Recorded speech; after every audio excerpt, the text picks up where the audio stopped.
My name is Jay Sidori.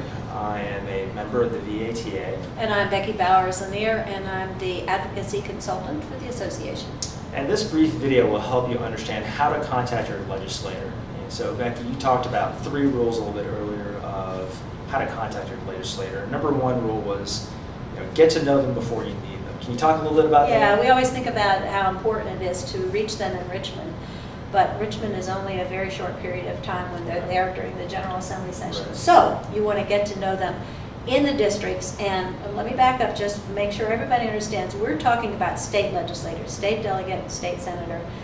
Find out who they are, go on the General Assembly website. That's Virginia spelled out, General Assembly, all one word, .gov. And you can get the information about who they are, where their offices are. Okay, and we'll definitely put that on the VATA website so it's a little bit easier. So you're going to know who they are, get to know them. It actually leads very well into your second role, which is, it's all about interpersonal relationships. Exactly. Remember, they live in your home districts, and so when you find out about them, you want to look to see where do they go to church, you want to see where their home is, you want to find out information. If you know people who know them, you can Right. use that as a sort of a link to get to know them better. Okay.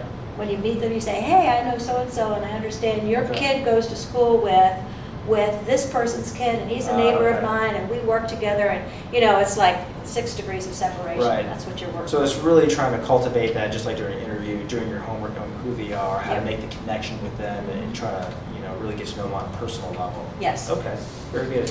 Remember, your goal here is to become a key contact. You want to be their go-to person on all matters athletic training, so that when they've got an issue has to deal with athletics or whatever, and they think athletic training, they think of Jay Sidori. Okay, And they know they've got you in their contact book, and they call you. gotcha. And if they call you or you call them, you're on a first name basis. Hey Jay, this is so and so. That's being a key contact. Okay, so far I know who my person is, know about kind of how to be that interpersonal relationship with them, try to be a key contact. So how do I make the jump The to actual actually appointment be... itself, Right, make a phone call. okay, so not an email. Nope, do not Okay. send an email. Make a phone call to the district office. Okay. Information again on the General Assembly website Okay. or on their own webpage.